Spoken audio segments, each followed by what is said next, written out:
जब भी कोई व्यक्ति गौतम बुद्ध के संघ में शामिल होता था तो बुद्ध उसे सबसे पहले शांत रहने के लिए कहते थे। ध्यान की अवस्था में जाने से पहले उस भिक्षु को शांत रहना सिखाया जाता था। आज के दौर में हर तरफ सौरी शोर है। इसकी वजह से दिमाग में तनाव पैदा होना लाजमी है। ऐसे में अगर आप हर रोज कुछ देर मौन रहने का अभ्यास करते हैं तो इससे आपके तनाव पैदा होने वाले हार्मोन के लेवल में कमी आती है। इससे आपका दिमाग शांत होता है, गुस्सा नियंत्रित रहता है और तनाव बढ़ाने वाले हार्मोन्स का लेवल घटता है। आज के इस वीडियो में हम जानेंगे कि किन मौकों पर हमें शांत रहना है और किन मौकों पर हमें बोलना है और शांत रहने से हमारे अंदर क्या बदलाव आ सकता है। दोस्तों, संध्या काल का समय था।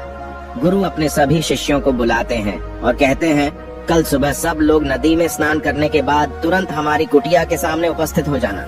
सभी इसी से हैरान रह जाते हैं कि हम लोगों ने कुछ गलती की है क्या, लेकिन गुस्से से यह कहते हैं कि हो सकता है कि गुरुजी कल सुबह कुछ अच्छी बात बताने वाले हैं। सब लोग रात को सही समय पर सो जाते हैं और सुबह उठकर सभी लोग नदी में स्नान करने के बाद वापस गुरुजी के सामने उपस्थित हो जाते हैं। गुरु कहते हैं, आज हम तुम सबको चुप रहने के फायदे के बारे में बताऊंगा।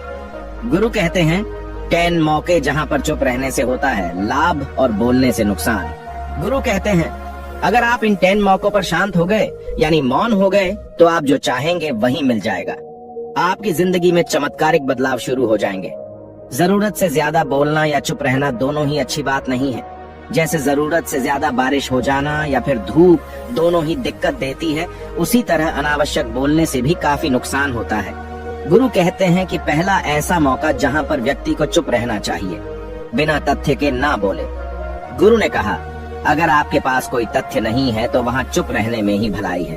चुप बैठने से दिमाग में नई कोशिकाओं का निर्माण होता है और इससे ज्ञान की वृद्धि होती है। बोलने में भलाई वही है जहाँ आपको किसी चीज के बारे में पूरा ज्ञान हो। अगर आप बिना तथ्य के कहीं बोलते हैं या फिर बेवजह बोलते हैं तो आपका वहाँ मजाक भी बन सकता है। अगर आपके पास पर्याप्त जानकारी नहीं है, ऐसी जगह पर बोलने से आपका मजाक तो बनी रहेगी, साथ ही साथ लोगों का भरोसा भी आपसे उठने लगेगा।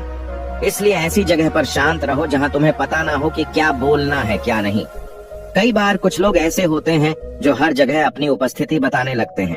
उन्हें पता नहीं होता है कि हमें क्या बोलना है, लेकिन फिर भी बोलते जाते हैं और फिर बाद में दूसरे लोग उनके जाने के बाद उनका मजाक उड़ाते हैं। जब तक आपको उस तथ्य के बारे में अच्छा ज्ञान नहीं है, उसके बारे में पता नहीं है, तो वहाँ चुप रहना ही ज्यादा समझदारी है।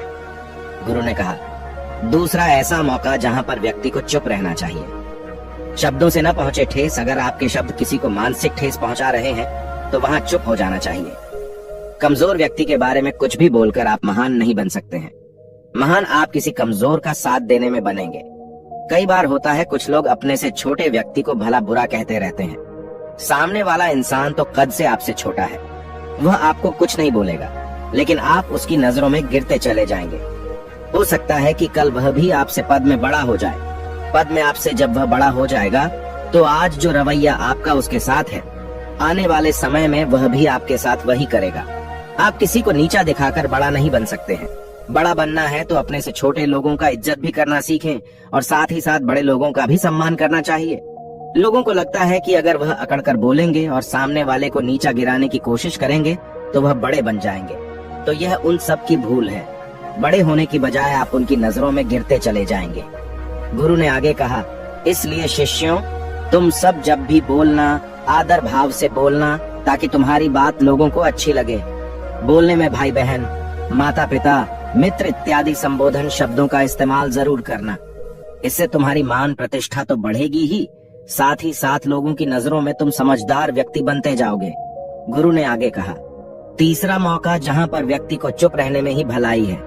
क्रोध या घृणा करने वाले लोग, जब कोई अपना या सगा संबंधी आप पर क्रोध कर रहा हो, आपका अपमान कर रहा हो, तो आपको उस वक्त चुप रहना चाहिए ताकि सामने वाले का गुब्बारा पूरी तरह से फट जाए। आप यदि सही हैं तो उसे कतई माफीनामा गए और चुप रहकर ही सही समय का इंतजार करें। वह खुद आपसे माफी मांग लेगा जब उसे अपनी गलती का एहसास हो जाएगा। गुरु आगे कहते हैं कि अगर आपका कोई सगा संबंधी आप पर क्रोध कर रहा हो और आप उस समय शांत हैं, तो यह आदर सम्मान देने की निशानी होती है। इससे न कोई छोटा होता है और न ही बड़ा। अगर आपको क्रोध आ रहा है तो आप या तो वहां से किसी का अनादर किए बिना चले जाएं या फिर चुप रहें। क्रोध करने से आपके रिश्ते खराब होंगे। क्रोध करने से हमेशा क्रोध करने वाले व्यक्ति का ही बुरा होता है। गुरु आगे कहते हैं कि एक बार की बात है, एक सांप जंगल से भागते हुए किसी राजा के घर में पहुंच गया। लोगों ने छेड़खानी की तो वह बहुत ही गुस्सा हो गया, जिससे घर में जो तलवार पड़ी हुई थी उसी को लपेटकर कसने लगा और धीरे धीरे उसका पूरा शरीर कट गया। ठीक उसी प्रकार हमारा गुस्सा भी हमारे शरीर को तलवार की भांति काटता रहता है। गुस्सा ध्यान से खत्म होता है प्रतिदिन। अगर आप ध्यान की मुद्रा में बैठे हैं तो आपका गुस्सा आपके नियंत्रण में रहेगा। गुरु आगे कहते हैं कि यह तरीका है कि आप प्रतिदिन ध्यान का अभ्यास करें। इससे आपके शरीर में जो हार्मोन्स गुस्से को बढ़ावा देते हैं वह सब तुम्हारे नियंत्रण में रहेंगे, जिससे शरीर गुस्से पर आसानी तुम्हारा से काबू पा लेगा। लेकिन एक तरीका यह भी है कि जब भी आपको गुस्सा आए तो आप यह समझने का प्रयास करो कि क्या मेरा गुस्सा जायज है या नहीं। हमें वहां पर बोलना चाहिए कि नहीं। जब आप खुद इस बात का आकलन लगा पाएंगे तो आपको खुद पता चल जाएगा कि हमें गुस्सा करना चाहिए या नहीं। फिर भी आपको गुस्सा आ रहा है तो आप वहां से हटने का प्रयास करें, वहां से दूर चले जाएं। धीरे धीरे समय के साथ आपका दिमाग शांत हो जाएगा। गुरु ने कहा, चौथा ऐसा मौका जहां पर इंसान को बहुत ही समझदारी के साथ काम लेना चाहिए, वहां पर आपको चुप रहना ही चाहिए, जहां पर उस मुद्दे से आपका कोई संबंध ना हो। अगर आपका किसी मुद्दे से कोई संबंध ना हो तो वहां आपका चुप रहना बनता है। बिना किसी वजह अगर आप दूसरे के मुद्दे पर बोलेंगे तो यह आपके लिए अनिष्टकारी होगा। इसमें केवल और केवल आपका ही नुकसान है। जल्द ही आप किसी दो लोगों के बीच हो रहे विवाद में जल्दी अपनी टांग न डालें। अगर सामने वाला आपको बुला रहा है अपना झगड़ा शांत करवाने के लिए तो ही आप वहां पर जाएं। किसी की व्यक्तिगत जिंदगी में दखल अंदाजी नहीं देनी चाहिए जब तक कि वह व्यक्ति आपको नहीं बुलाता है। अपने झगड़े को शांत करवाने के लिए कुछ लोग फालतू में दूसरे के विवाद में कूद पड़ते हैं। इससे उनके मान सम्मान मर्यादा पर लोग उंगली उठाने लगते हैं। गुरु कहते हैं कि 10 मौकों में 5वां ऐसा मौका जहां पर व्यक्ति को बहुत ही समझदारी के साथ चुप रहना चाहिए। आपके शब्दों से किसी मित्र को हानि न पहुंचे। अगर आपके शब्द सामने वाले के परिवार या मित्रों की प्रतिष्ठा के बारे में बुरी झलक दिखा रहे हैं तो आपको चुप रहना चाहिए। किसी के परिवार या फिर मित्र के बारे में बुरा बोलने से केवल आप ही बुरे बनेंगे। जो चीज आसानी से खत्म की जा सकती है उसे अपने शब्दों से बड़ा न करें।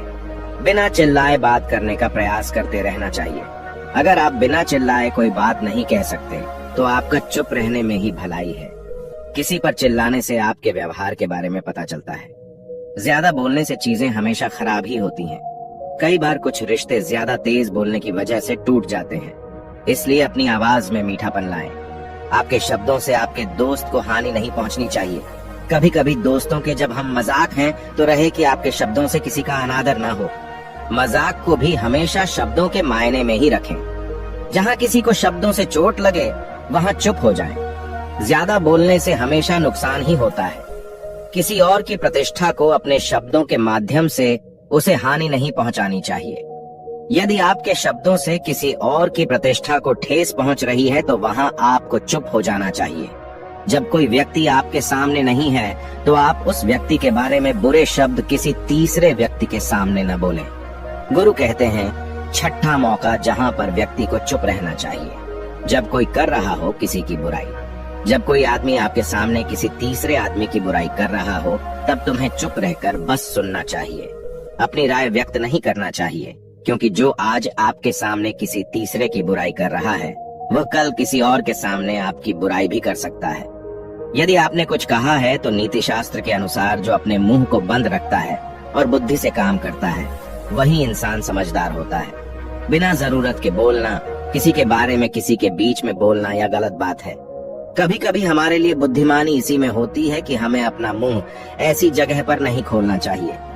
गुरु आगे कहते हैं कि 10 मौकों में 7वां ऐसा मौका जहां पर व्यक्ति को चुप रहना चाहिए, जब कोई नहीं समझे आपकी भावना। यदि आपको लग रहा है कि कोई व्यक्ति आपकी भावना, दुख या परेशानी को शब्दों में नहीं समझ रहा है, यदि आपको लग रहा है कि सामने वाला व्यक्ति आपकी भावना या दुख को या आपकी जो परेशानी है उसको वह समझ नहीं पा रहा है या समझने का प्रयास ही नहीं कर रहा है या वह आपको ध्यान से सुन ही नहीं पा रहा है, तो ऐसे व्यक्ति के सामने आप चुप ही रहें।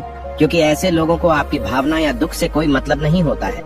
ऐसे लोगों को अपना राज बताकर आप पछताएंगे ही बाद में। इसलिए हर किसी को अपने मन की बात नहीं बतानी चाहिए। अगर आपको लग रहा है कि सामने वाला आपकी बात को नहीं समझ पा रहा है, आपकी भावनाओं को नहीं समझ पा रहा है, तो वहाँ पर आपको नहीं बोलना चाहिए, क्योंकि आज में आपका मजाक ही बन जाएगा जब आपको लगने लगे कि सामने वाला आपकी भावनाओं को ठीक तरीके से समझ रहा है। आप जो कह रहे हैं वह ठीक से सुन रहा है, तभी आप उसे अपनी बात कहें। गुरु कहते हैं कि 8वां मौका जहाँ पर आपको चुप रहना चाहिए, जब कोई इंसान अपना दुख व्यक्त करे। यदि कोई इंसान अपने दुख या परेशानी को आपको बता रहा है, तो इसका मतलब यह है कि वह आपको अपना समझ रहा है। ऐसे में तुरंत ही उसे समाधान बताने के बजाय चुप रहकर उसके दुख या समस्या को सुने। उसके दुख या समस्या को किसी और को न बताएं। वह इसलिए नहीं बता रहा है कि उसकी समस्याओं का समाधान कर देंगे, बल्कि वह इसलिए भी बता रहा है कि सामने वाला उसकी बात को समझ रहा है। कई बार बताने से दुख कम हो जाते हैं।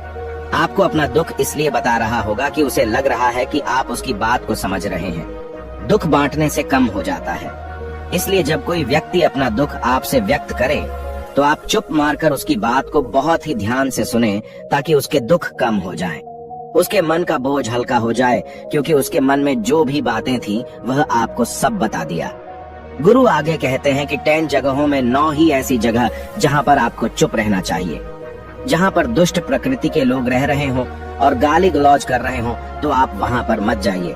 ऐसी जगहों से आप चुपचाप निकल जाएं, अर्थात अपनी प्रतिक्रिया दिए बिना आप वहाँ से चले जाएं, क्योंकि जिसकी जुबान खराब होती है, जो दुष्ट प्रकृति के लोग होते हैं, उनको आप ऐसे समय में नहीं समझा सकते हैं। जब उनका दिमाग पूरी तरह से शांत हो जाए, तभी वह आपकी बात सुनेंगे।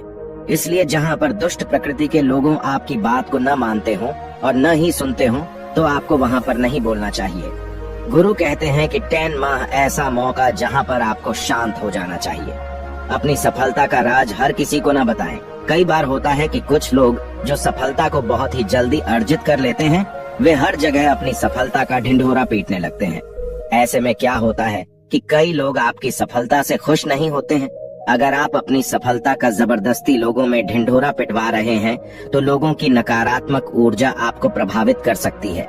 जब आप सफल होंगे तो सबको पता चल जाएगा कि आप सफल हो गए हैं। ढिंढोरा पीटने से नुकसान आपका ही होगा।